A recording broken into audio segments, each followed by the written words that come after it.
Olá, amados, a paz do Senhor Jesus, tudo bem? Uma ótima tarde para vocês, uma ótima noite para quem for assistir mais tarde.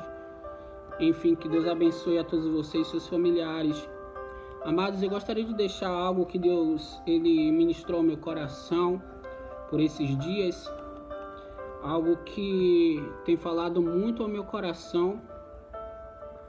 Hoje, através dessa pandemia que está assolando a nação, o mundo, muitos estão desistindo de suas vidas, estão desistindo daquilo que Deus colocou no seu coração, estão desistindo de viver. E eu gostaria de compartilhar algo a qual eu estava escrevendo, é uma editoria minha, é uma ilustração que diz a parábola, ou vamos dizer assim, a parábola do terreno que ele é imprestável, ele não presta, né?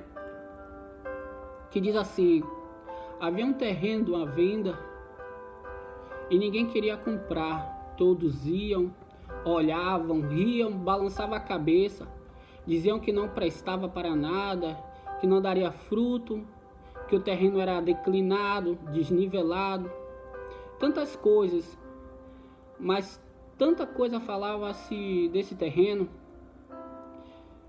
até que um certo senhor resolveu comprar esse terreno.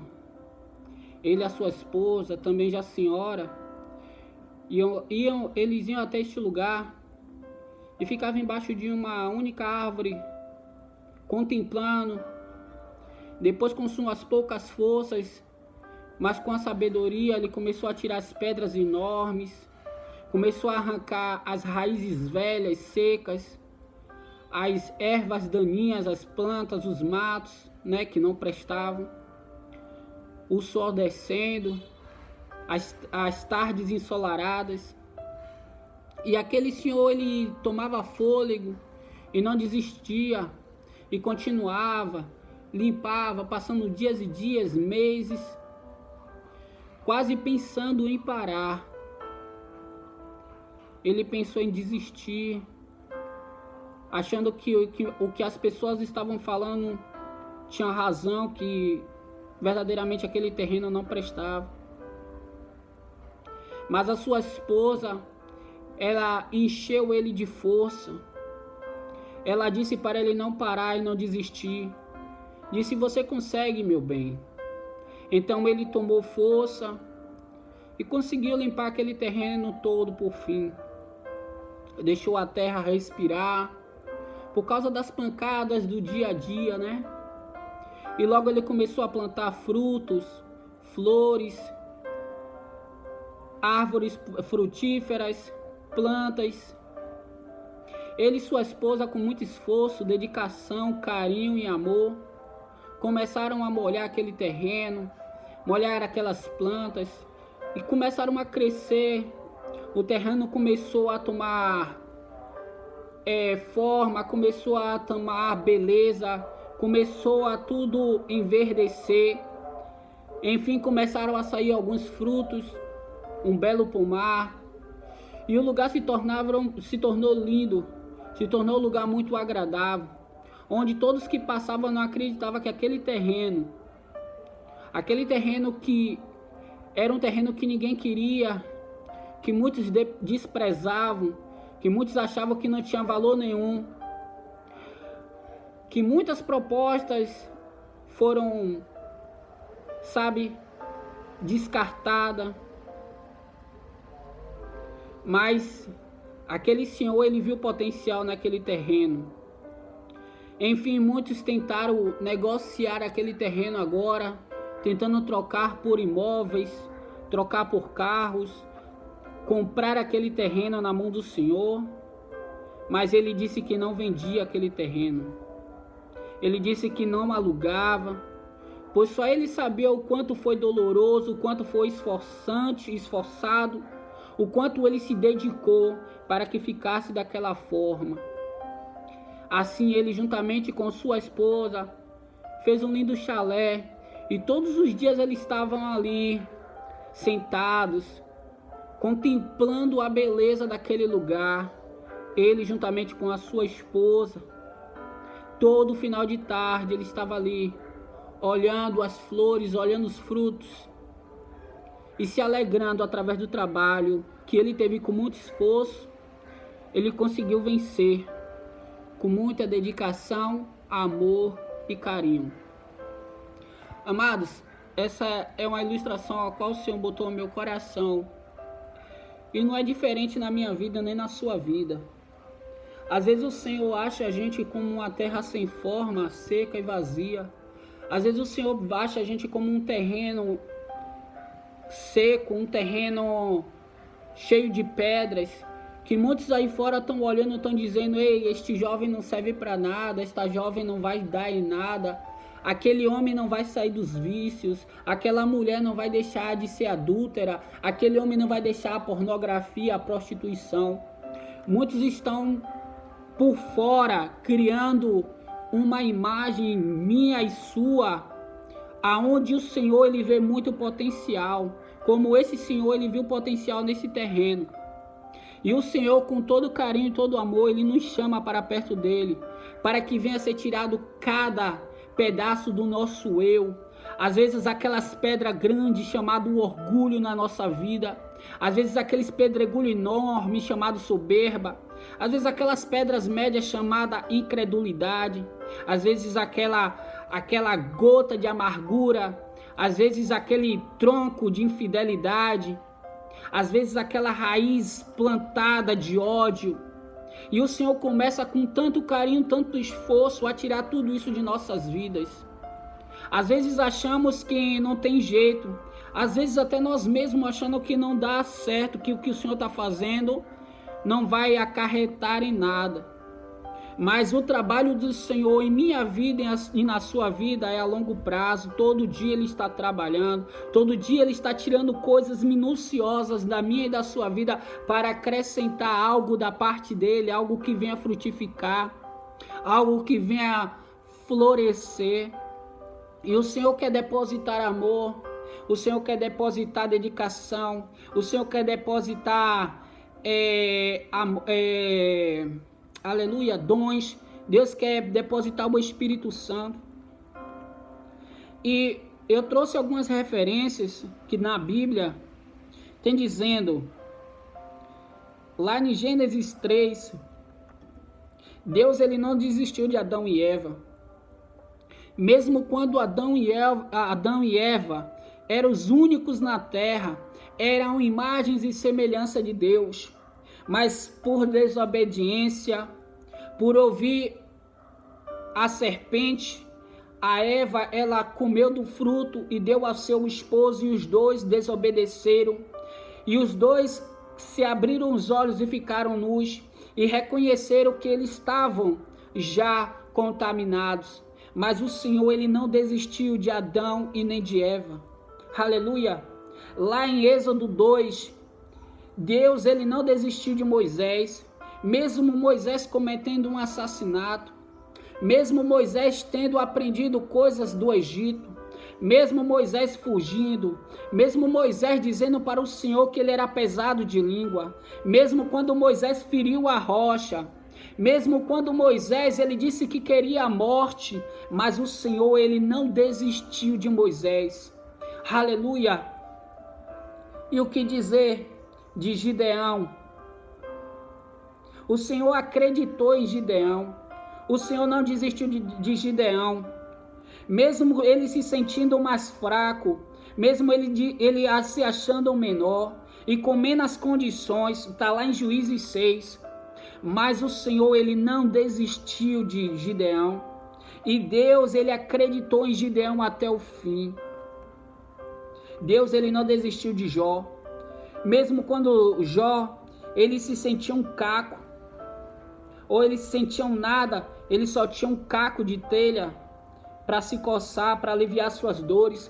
Ainda quando seus amigos questionaram que Jó estava em pecado, que tudo que Jó estava passando foi fruto de roubo, foi fruto de coisas erradas que Jó fez. Até quando a sua esposa disse: amaldiçoa esse Deus e morre. Mas mesmo assim o Senhor não desistiu de Jó. Jó levantou questionamentos a favor dele para se justificar perante a Deus. Ele tentou se justificar. Ele se achou auto-justo. E perante a Deus não somos nada, não somos ninguém. Mas o Senhor, Ele não desistiu de Jó. O Senhor, Ele não desistiu de mim. O Senhor, Ele não desistiu de você, independente do que viemos passar. O que dizer de Davi? Lá em Salmos 51, depois vocês podem ler, esse é um salmo de Davi, onde ele se derrama diante do Senhor. Aliás, todos os salmos de Davi são maravilhosos, ele se derrama. Tem muitos ele adorando, tem muitos ele se derramando. Mas eu me identifico muito com este Salmo 51, aonde o Senhor, aonde Davi ele diz: Senhor, eu sou pecador, eu errei, eu falhei. Tem misericórdia de mim, não aparta o teu espírito de mim. E mesmo Davi, quando ele pecou, quando ele cobiçou, quando ele matou, quando ele mandou matar, mas o Senhor não desistiu de Davi. O Senhor olhou Davi, o mesmo Davi que estava apacentando as ovelhas do pai, até o fim da vida de Davi. Deus olhou Davi da mesma forma, errando ou não, pecando ou não. O Senhor, Ele sempre vai nos ver com um olhar de amor. Quem veio para nos condenar foi Satanás. Quem veio para dizer que não prestamos para nada foi Satanás.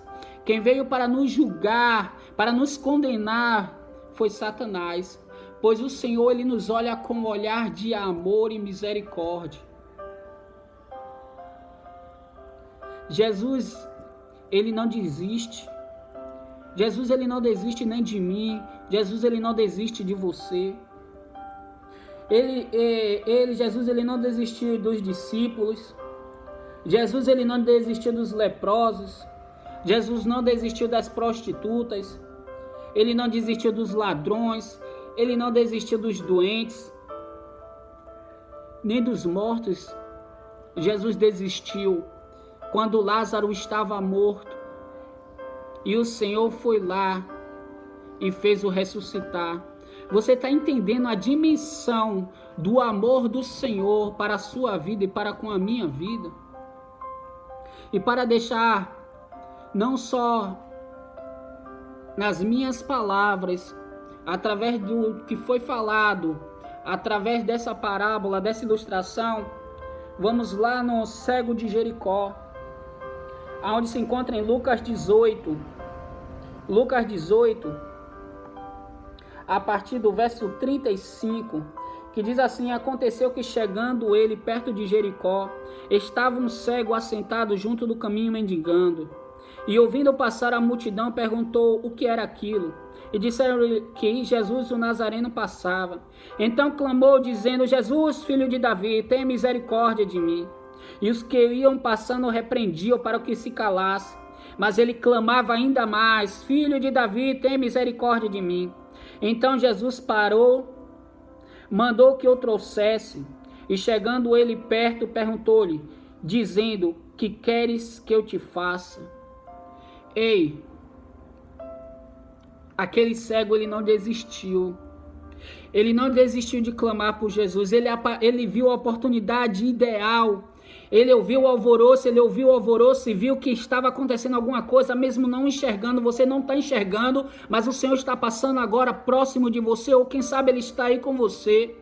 E é hora de você dizer: Jesus, filho de Davi, tem misericórdia de mim. E Ele vai dizer: o que queres que eu te faça? E você começar a abrir, aleluia, abrir o seu coração para o Senhor, para o que Ele quer que Ele faça na sua vida. Talvez seja uma libertação na sua vida, talvez seja uma libertação na sua família, talvez seja uma área, aleluia, que você se encontra aflita, talvez uma opressão, talvez uma depressão, talvez uma angústia, talvez um ente querido no hospital, talvez você perdeu alguém por estes dias, talvez seja na sua área financeira, talvez seja na sua vida sentimental, talvez o seu casamento que não esteja indo bem, talvez seja os seus filhos que não estão indo bem. Mas o Senhor está dizendo nesta tarde, ou a hora que você estiver vendo este vídeo, o Senhor está dizendo: o que queres que eu te faça? Assim como o Senhor, Ele viu potencial naquele terreno, assim como o Senhor viu potencial na vida de cada um desses a qual eu descrevi. Aleluia, Deus está vendo o potencial na sua vida. Ele só quer que você abra o teu coração. Ele só quer que você entenda que Ele não está desistindo de você, e que você comece a sorrir nesta hora e crer: Senhor, filho de Davi, tem misericórdia de mim. E comece a falar com Ele o que você quer que Ele faça na sua vida. O que você quer que Ele faça na sua vida? O que você quer? O que você precisa que seja feito na sua vida? Mas entenda que existe um processo doloroso para isso. Aquele terreno, para se tornar um terreno frutífero, para se tornar um terreno onde viesse dar sombra, viesse trazer bons frutos, houve um tempo que ele foi castigado. Foram pedras arrancadas, foram troncos arrancados, raízes arrancadas. Isso é um processo. O que está acontecendo na minha vida e na sua vida é um processo, mas o amanhã vai chegar. A palavra de Deus diz que a glória da segunda casa será maior que a primeira. Ei, Deus, Ele não precisa que você se desespere. Ele só precisa que você confie. Ele só precisa que você entenda que Ele está trabalhando. Ele só precisa que você dê um voto de confiança a Ele. Ele só precisa que você diga assim: Senhor, esse aqui minha vida, faça o que o Senhor tem que fazer. Lembra de o vaso de barro e o oleiro? O vaso se quebra, mas se quebra na mão do oleiro, o vaso não sai da mão do oleiro. Ei, Ele tem o controle de todas as coisas. Ele tem o controle da tua vida, Ele tem o controle da tua família, Ele tem o controle de tudo que está acontecendo contigo. Não perca a esperança, não perca a fé, porque assim como aquele terreno um dia foi avistado, um terreno sem forma, um terreno abandonado que ninguém queria, depois muitos olharam para aquele terreno e muitos disseram: verdadeiramente esse não é o terreno que eu conhecia. E a mesma coisa vão dizer na sua vida: verdadeiramente este não é o homem a qual eu conheci, esta não é a mulher a qual eu conheci. Deus verdadeiramente é contigo. Fique com esta palavra em nome de Jesus. Agarre esta mensagem ao teu coração e creia que o choro pode durar uma noite, mas a alegria vem ao amanhecer. Amém? Eu peço que vocês compartilhem esta mensagem com seus familiares, com os seus vizinhos, com os seus amigos. Compartilhem nas suas redes sociais. E que faça com que a palavra do Senhor seja propagada através de você. Faça com que você seja um agente propagador da palavra de Deus e da mensagem verdadeira do verbo que se chama Jesus. Amém? Que Deus abençoe em nome de Jesus.